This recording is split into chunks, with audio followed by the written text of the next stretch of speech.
118 episodios. Alfonso, estamos cerrando nuestra tercera temporada. Es impresionante, ¿quién nos lo iba a decir?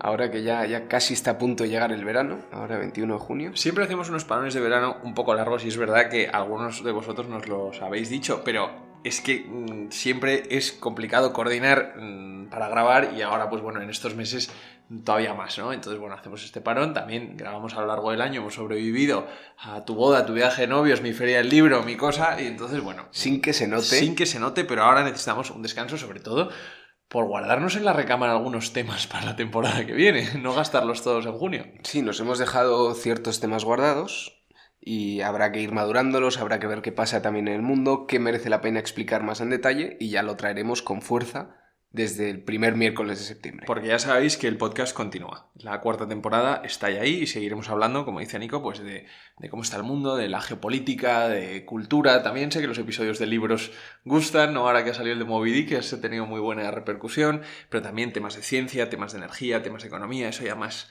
área Nico, pero que esto sigue, vamos. Y esta temporada ha sido increíble. Ha sido la temporada, esta tercera, que llevamos desde 2021, desde noviembre del 21 con episodios semanales. Esta temporada ha sido la que más hemos explotado.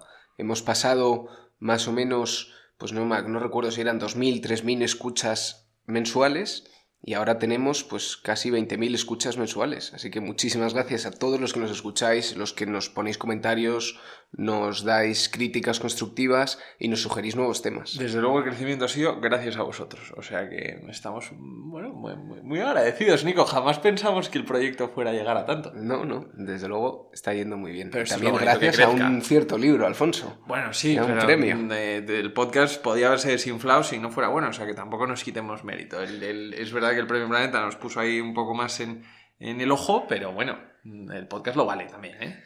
Y también queríamos agradecer a los que han colaborado con nosotros, que son Luis Velarde, Ricardo Lasso y Ricardo Guisado. Muchas gracias a los tres, cada uno en su ámbito de experiencia. Desde luego, pero les esperamos para la temporada siguiente como al resto de nuestros invitados. Y buscando también subir el elenco de invitados también, que siempre es muy agradable cuando viene un invitado al podcast a contarnos algún tema desde su punto de vista experto.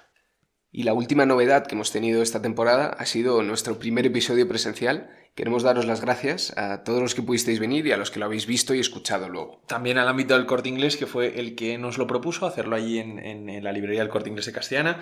Esperamos a ver si el año que viene también podemos tener algún episodio en directo y que se acerque el que quiera. Sí, es que nos hizo muchísima ilusión pues ver a gente... Además de que vinieron familiares, fue un poco ahí truco, pero ver a gente que no conocíamos y que estaba ahí pues porque le apetecía estar, vernos, y me quedé con las ganas de hablar con alguno más de vosotros. Pues así nada, que estad atentos a la temporada que viene para volver a esos episodios en directo, que ya creo que los haremos. Nico, fin de temporada. Hacemos, como siempre, repaso de la actualidad. Dado que el episodio en directo del Corte Inglés fue más sobre la geopolítica y sobre el mundo, si te parece nos centramos casi en lo que está pasando en España. Yo creo que es un momento... Está pasando de todo. Está pasando de todo a la vez, complicadísimo, pero todo muy conectado y yo creo que súper importante. Estamos verdaderamente en uno de esos momentos de cambio muy trascendental, desde luego el cambio constitutivo en nuestra democracia, y creo que merece la pena analizarlo, ¿no? ¿Y por dónde empezamos, Alfonso? Porque es que estas elecciones europeas, que acabamos de conocer los resultados, han dado mucho de lo que hablar y estas últimas semanas han dado pie a muchas conversaciones. Es que tenemos como varios frentes, ¿no? Para empezar tenemos el frente electoral, donde hay, yo creo, dos mensajes muy claros en los resultados que ha habido en las urnas europeas, que ya sabes que siempre, como tú bien nos has explicado en ese episodio en el Corte Inglés, es casi unas elecciones generales porque es una circunscripción única, ¿no? Entonces eso ayuda muchas veces a que se sienta el parecer de la sociedad, pero también da la oportunidad de que haya partidos nuevos, como ha sido el caso de Se acabó la fiesta con este periodista, con Luis Pérez Albise. Yo creo que hay dos lecturas. La primera es: verdaderamente la derecha tiene un problema en España. Y es que el PP, a pesar de todo lo que está pasando, tiene un problema para aglutinar el voto anti-Sánchez. Porque es verdad que le ha sacado 4 puntos y 700.000 votos en las elecciones, pero verdaderamente para la situación política que denuncia el PP que existe, Vox sigue muy fuerte, y no solo Vox sigue fuerte, sino que encima ha surgido, se acabó la fiesta de Albise, que Es verdad que es un voto de cabreo que es anti-PP, anti-Vox, anti-PSOE, anti-sistema, anti-todo, pero es voto anti-Sánchez. Es un voto que el PP no está consiguiendo seducir a ese votante anti-Sánchez. En el peor momento del gobierno de Sánchez, porque tienes la amnistía, tienes los casos de corrupción, tienes la presión sobre los jueces, o sea, no puede pasar nada más para que vaya más voto al PP. Pero el peor momento del gobierno de Sánchez visto por la derecha es una oportunidad que están capturando desde el lado de la izquierda para aglutinar el voto en torno a Sánchez. Y esto se ha visto, la caída de Sumar y desaparición de Podemos, Sumar casi, vamos. Es porque gran parte de los votos han pasado al PSOE. Se ve como el voto útil de la izquierda el que puede frenar este aumento de otros partidos por la derecha. Esto es muy interesante y yo creo que también da que pensar una reflexión sobre la propia España, sobre cómo funciona nuestra propia democracia. O sea, el PSOE ha dado tal vuelta a la tortilla que en la campaña electoral utilizaba la imputación de la mujer de Pedro Sánchez como palanca electoral, que es que eso da mucho que pensar, en mi opinión, sobre cómo se están gestando las campañas políticas, a qué nivel hemos llegado en el juego político, donde la imputación de la mujer del presidente del gobierno por primera vez en la historia casi se usa de bandera. Pero esto es el dicho de que no existe la publicidad mala. Si se ataca a Pedro Sánchez a través de su mujer, se justifica desde ese lado diciendo, mira cómo vienen a por nosotros, hace falta votarnos y hace falta presentar un fuerte unificado. Y le ha servido. Yo creo que ha movilizado mucho esa parte, ¿eh? Y por concretar un poco, ¿cuáles son los escándalos que denuncia la derecha y el PP y de los cuales hace bandera el PSOE? Bueno, yo creo que se han mezclado todos, ¿no? Porque todos están sucediendo a la vez, pero tenemos que recordar que son separados. El primer caso por orden cronológico que apareció es el caso Koldo, que es el caso de las mascarillas. El asesor del exministro de Transportes, José Luis Ábalos, mano derecha de Pedro Sánchez, que tenía una empresa que vendía mascarillas a un precio mucho mayor, mascarillas que luego resultaron ser defectuosas.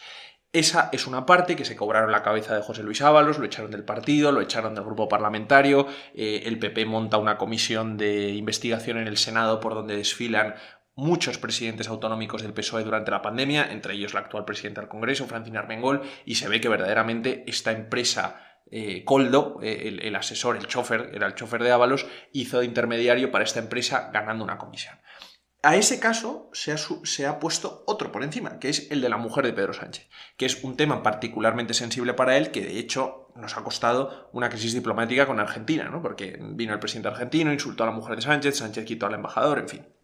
La mujer de Sánchez está involucrada en un caso de corrupción en los negocios y tráfico de influencias. Eso es los delitos que le imputa un juez de Madrid, porque ella no es político, no es aforada, no tiene que ser juzgada por el Tribunal Supremo, y un juez de Madrid normal, de primera instancia, es el que está llevando esta investigación.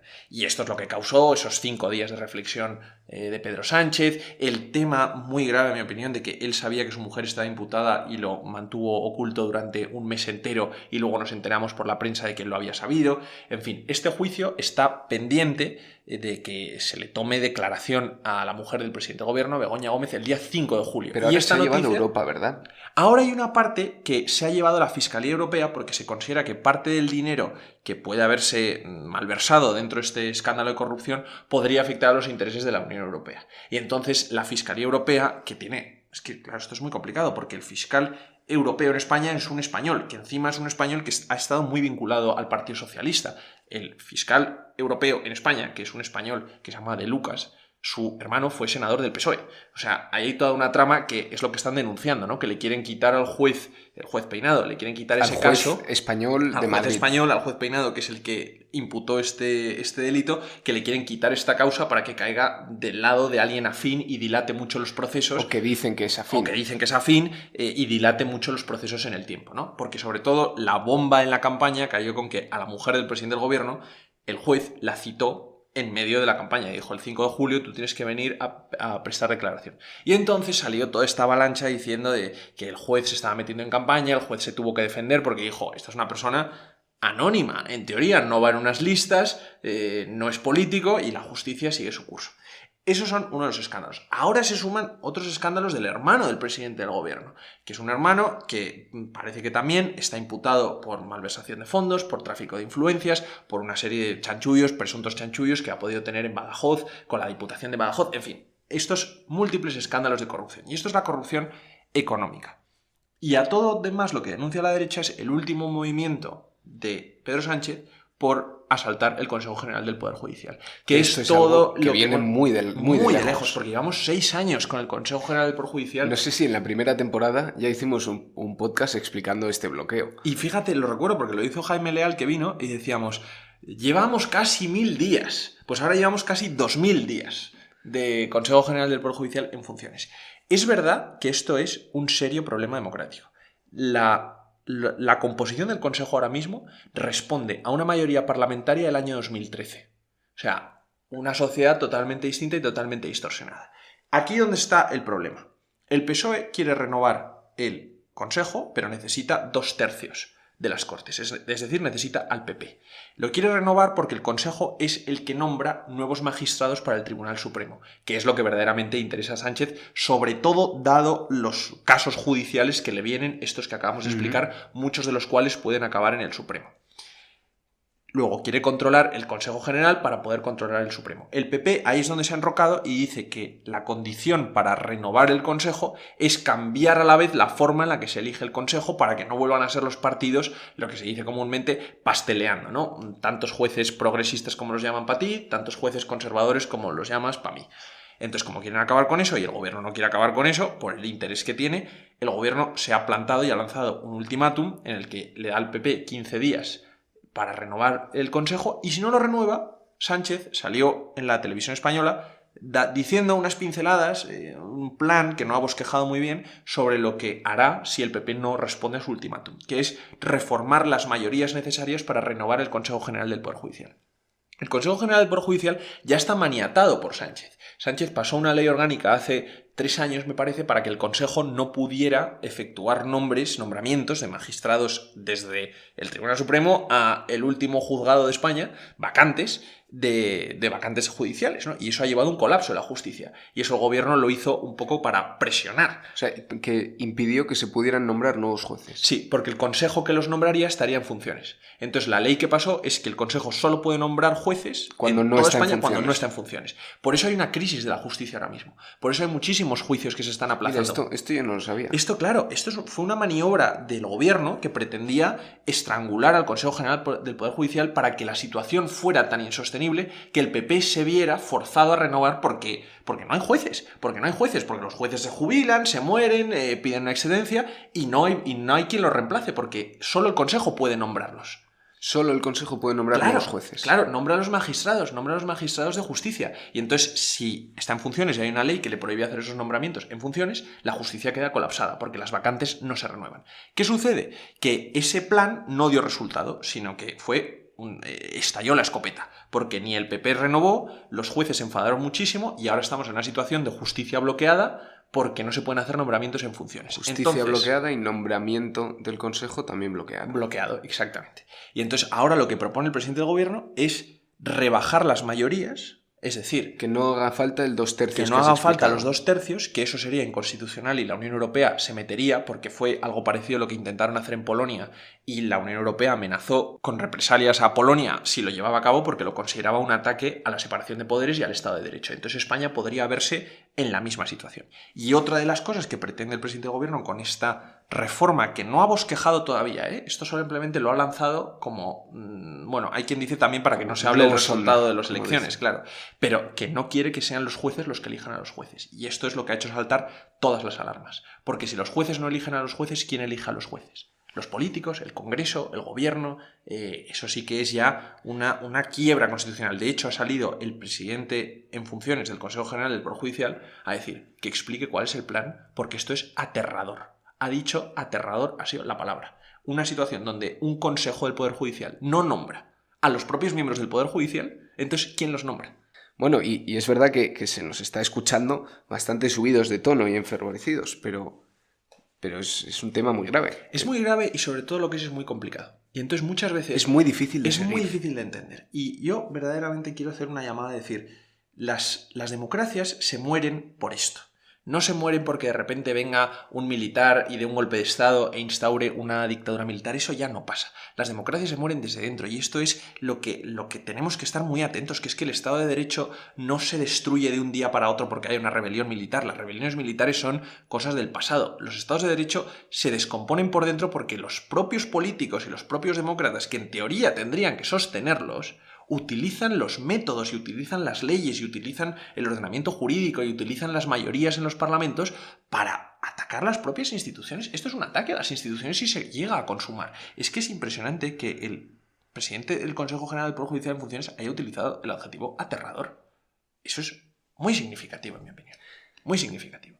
Y estas son las dos crisis que has mencionado. La primera, un tema de tejemanejes o chanchullos. La segunda, casi más importante, un tema institucional, de ataque al Poder Judicial, a las instituciones. Y además, con el resultado de las elecciones europeas, se le ha dado voz a una vertiente que antes estaba más soterrada, que es de crítica hacia la monarquía. Bueno, abierta al sistema. Se acabó la fiesta de Luis Pérez, Alvise, llamado Alvise. Es un partido antisistema. O sea, está en contra de la monarquía, en contra del PP, en contra del PSOE, les parece lo mismo, en contra de Vox. Ahora hablaremos un poco más de eso. Pero como tú dijiste, las elecciones europeas son una plataforma para que pequeños partidos puedan obtener buen resultado. Y de hecho Alvise ha tenido muy buen resultado, mucho mejor del esperado. Ha tenido 800.000 votos y tiene 2 escaños y a punto de arrebatar un tercer escaño a Sumar.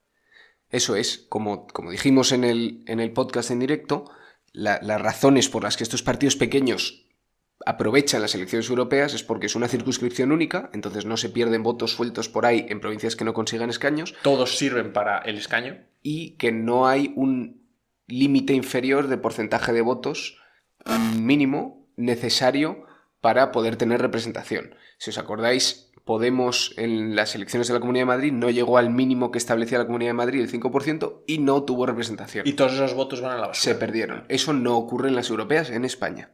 Pues claro, Alvise es un fenómeno que, claro, es un fenómeno muy antisistema, porque le parece que Vox, el PP, el PSOE, el sistema, todo es parte de lo mismo, hace una especie como de bandera contra la corrupción, y yo creo que lo que trata de imitar un poco es un poco la política de Nayib Bukele en El Salvador, ¿no? Porque ha salido Alvise diciendo vamos a construir una mayor cárcel de Europa, mano dura contra la inmigración. Bueno, es este tipo de discurso populista que puede tener su encaje en las elecciones europeas porque llega mucha gente y te dan un altavoz. Ahora está por ver, que es una gran pregunta, si tomará el escaño de eurodiputado, porque igual no le interesa, o igual quiere seguir haciendo política en España. Y no solo hemos tenido ondas expansivas en España de consecuencias de las elecciones europeas, sino que en Francia Macron ha tomado una hoja del libro de Sánchez y ha convocado elecciones inmediatamente después, y también tenemos en Inglaterra, aunque esto no tiene que ver directamente con las elecciones europeas, ya venía tocando unas elecciones en julio en las que también, como en Francia, está el peligro o la llamada del peligro por parte de la izquierda de que avanza la ultraderecha. En Inglaterra, desde luego en el Reino Unido, los conservadores se van a dar una bofetada monumental porque llevan 15 años por ahí en el poder y las encuestas están dando unos resultados calamitosos para los conservadores de Rishi Sunak. Y en Francia se puede dar una situación muy compleja y muy interesante, desde luego desde el punto de vista político, ¿no? Que es analítico. Macron es el presidente de la República, seguirá siendo presidente de la República porque lo que ha convocado son elecciones legislativas a la Asamblea Nacional, al Parlamento. Y el partido de Le Pen, Marine Le Pen, está muy fuerte, es el que ha ganado en las elecciones europeas. Entonces puede darse que la Asamblea Nacional Francesa de repente tenga una mayoría o un muy buen resultado de la extrema derecha y que por tanto Macron se vea forzado a tener un primer ministro, un jefe de ejecutivo de ese ámbito, apoyado por ese ámbito, porque si no, no va a poder pasar leyes. Entonces va a haber ahí una bicefalia, ¿no? De un primer ministro que pueda ser del partido de Marine Le Pen o de la órbita ideológica de Marine LePen y un presidente de la República que siga siendo Emmanuel Macron. Bueno, es que como dijimos en algún episodio, pero yo creo que en el de Semana Santa, este año prometía en cuanto a electoral, en cuanto a futuro de las democracias. Hemos visto muchas elecciones, mucha gente votando y todavía nos queda y viene en el horizonte las elecciones americanas también. Bueno, es que Nico, Entonces, tenemos una sucesión de años interesantes que no sé con quién lo hablaba yo el otro día, creo que con un oyente que vino al podcast en directo, decía, ya está bien de años interesantes, o sea, a ver si vienen un poco años aburridos, ¿no? Porque parece que los años aburridos son más tranquilos e incluso más estables y que los años divertidos o interesantes es porque verdaderamente suceden cosas terribles. Bueno, pues habiéndonos puesto un poco al día en cuanto a situación nacional, del internacional ya hablamos hace poquísimo en el podcast del Corte Inglés, yo creo que pasamos a lo que de verdad les interesa a los oyentes de cara al verano, de cara al descanso que viene, que es nuestra recomendación de libros. Sobre todo porque yo estoy viendo que tú has traído 2 buenos tochos que para el verano siempre son muy agradables, llevarse un libro largo que te dure todos los meses de verano. Entonces, ¿cuál es el primero que nos traes? Yo, el primero que traigo es el primer tomo de una saga de 3 libros que no tiene ya nada que ver con los que he ido recomendando de militares en estos últimos episodios. Pues el libro se llama Mistborn o Nacidos de la Bruma y es un libro de fantasía, pura fantasía. Yo estaba buscando algo con mi mono de Juego de Tronos que no termina de salir, que lleva muchísimos años ahí cocinando. No parece que haya una esperanza cercana, ¿no? Pues buscando vi este autor que se llama Brandon Sanderson, es muy conocido al parecer, yo no había escuchado de sus obras, y tiene una trilogía, el primero se llama Nacidos de la Bruma, y me ha encantado. Desde el primer momento que empecé a leerlo, pues me lo ventilé y estoy ya con el segundo y queda el tercero, me los acabo antes de verano. Qué suerte tener una trilogía que no sé que no te vayas a quedar acabada, sin libros, ¿no? Sí. Y entonces es pura fantasía, pues tiene magos, está ambientado en un entorno medieval y lo que más me llama la atención de primeras es pues el método de cómo funciona la magia en el mundo. No voy a desvelar nada porque es interesante ir descubriéndolo. Y lo que más me ha gustado del libro es que no sigue un hilo conductor de una narrativa que te esperas de pues al principio el protagonista pues está muy mal, luego de repente le pasa algo muy bueno, tiene un problema al final y todo se resuelve. Lo que se llama el viaje del héroe, ¿no? Un poco por esas varias caras de la vida. Pues no lo ves al leer, tú estás leyendo y estás acompañando a distintos personajes a lo largo de una historia que no ves una narrativa clara, que no es una sucesión de eventos que te llevan al final, sino de verdad se entiende sus distintas personalidades y van evolucionando a lo largo del libro hasta llegar o no a lo que pase al final. Bueno, entonces, recuérdanos el nombre del autor. Nacidos de la Bruma, de Brandon Sanderson. De verdad que lo devoráis. Y son 3, así que... Pues eso es una muy buena recomendación sí. Para el verano, porque qué horror, yo traigo 2 libros muy cortitos para el verano. Pero bueno, antes de que os vayáis de verano, que para cuando os vayáis de verano os podéis llevar los de Nico, si alguien está interesado en una lectura corta, pero muy profunda, me he encontrado este libro que se llama El desierto de los tártaros, de Dino Buzzati. Es un libro, tiene 140 páginas, no, 240, perdón, 240 páginas, publicado... Muy finito, has dicho. Bueno, es finito, tú lo estás viendo. Publicado en 1940, El desierto de los tártaros. Y es una novela muy extraña, extraordinariamente bella como está escrita, el lenguaje es muy buena literatura, y cuenta la historia de un teniente de un ejército de un país que nunca menciona el nombre, que le toca hacer sus años de entrenamiento en una fortaleza que hay en una montaña dando a la frontera norte del país, que es un desierto, y lo llaman el desierto de los tártaros. Y esa fortaleza es un sitio donde el tiempo parece que no transcurre, donde nunca pasa nada, porque están constantemente esperando a que llegue la amenaza del norte. Pero dicen, llevamos aquí no sé cuántos años y jamás se nos han invadido por el norte. Y plantea una serie de dilemas filosóficos, aparte del de la seguridad y la libertad, que está ahí muy presente, pero también sobre la propia vida. O sea, yo he leído este libro y es una reflexión sobre cómo se puede estancar la vida si tomas ciertas decisiones, cómo muchas veces el propio estancamiento de la vida te acaba hasta gustando y acabas perdiendo tu ímpetu vital, cómo se te van yendo los años si no haces nada. O sea, es como un libro como de crisis vital, ¿no? De si estáis ahora en un momento de no sé dónde quiero ir con mi vida, dónde quiero tirar, qué decisiones quiero tomar, El desierto de los tártaros es una bofetada. Qué bien vendido, qué bien explicado, Alfonso. Y completamente distinto al que había dicho yo. Es una visión y un enfoque Para todos los gustos damos aquí. Totalmente. Número 3. A ver, el tercer libro que recomendamos, os sonará, se llama Chip War, la pelea o The Fight for the World's Most Critical Technology. Nos ha gustado muchísimo tu episodio de microchips de hace un par de semanas, ¿eh? Claro, este episodio de microchips vino a raíz de haber leído yo este libro pues hace un par de meses. Y la verdad es que el libro hace un trabajo excepcional explicando, pues, o profundizando en lo que yo decía en el podcast anterior, que es qué son los chips y para qué funcionan y las dinámicas que rodean a este mundo tecnológico. Pues empieza explicando cómo surgen, luego cómo los soviéticos y los chinos, cómo surgen en Estados Unidos, luego los soviéticos y los chinos que los intentan imitar, cómo Estados Unidos pierde la ventaja frente a Japón y cómo evoluciona desde entonces hasta lo que tenemos ahora, pues separando la producción de chips en sí, la impresión del diseño. Y también tiene pues un comentario de hacia dónde va a futuro y qué implicaciones tiene. Esto explicado de una manera increíblemente sencilla, capítulos muy cortos, el libro no es muy gordo, pero tiene sus páginas, pero es letra grande, muy bien explicado, muy sencillo, muy fácil de leer y no hace falta tener nada de conocimiento previo o educación tecnológica. Cualquiera lo entiende. ¿Sabes lo que me encanta de este libro, Nico? Que te lo estoy viendo.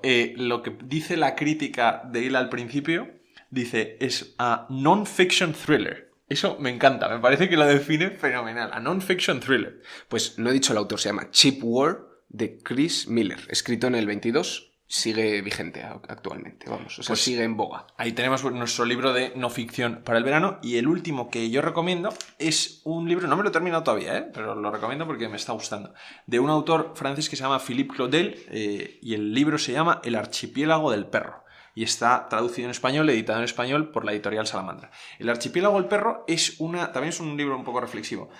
Resulta que es una isla en el Mediterráneo, una isla inventada también, nunca dice el país al que pertenece, en el que es una sociedad isleña, pequeñita, que está, pues, lo típico, metido en sus cosas de sociedad isleña. Pues quieren que venga un complejo turístico a construirse, quieren que vengan turistas y tal. Y de repente, una mañana, se encuentran una serie de personajes que son los que te llevan a lo largo de la novela, se encuentran los cuerpos de 3 inmigrantes africanos tumbados en la playa. Y entonces deciden, esto no estoy desvelando nada, de verdad que esto pasa en el capítulo 1, se encuentran estos tres inmigrantes ahogados, los cuerpos tendidos en la playa, y deciden que van a ocultar los cuerpos. Y entonces lanza toda una serie de preguntas y de dilemas morales de cómo cada uno de los personajes va viviendo con la idea de estos 3 seres humanos que nadie los conoce, que no son identificables porque no llevaban nada encima, que de repente han aparecido muertos en la costa, no los hemos enterrado, los hemos literalmente obliterado del mundo, porque si no los entierras, si no es la noticia de que han aparecido, y todo es para que no parezca que la isla del archipiélago del perro donde ellos viven es como una especie de Lampedusa donde van a morir los inmigrantes que tratan de cruzar el Mediterráneo. Y es una reflexión novelada, a través de la novela, sobre el problema de la inmigración en el Mediterráneo y las actitudes muchas veces que pueden aparecer en varias sociedades, y lo peor de todo, o lo mejor de todo, es que muchas veces te ves que entiendes perfectamente reflejado, entiendes muchísimos de los argumentos que dicen los personajes para hacer frente a este dilema moral, y los censuras a la vez que los entiendes. Y es bastante interesante. Esto me deja pensando mucho. Es que se hila directamente con todo el lío político que estábamos mencionando antes. No es el tema principal, pero está por ahí metido. Es con que todo la inmigración ha sido muy importante en estas elecciones europeas. Ha sido uno de los temas candentes de los que han hecho bandera los partidos. Pues el archipiélago del perro, de Philippe Claudel. Pues con eso os damos a los más lectores pues un par de libros que os ventiláis en nada, y a los que queréis retomar la lectura pues un par de opciones para tratar de picaros de vuelta. Pues nada, Nico, tercera temporada que llega a su fin y nos veremos en septiembre. El primer miércoles de septiembre saldrá el primer episodio. Con un tema nuevo. Y buen verano a todos.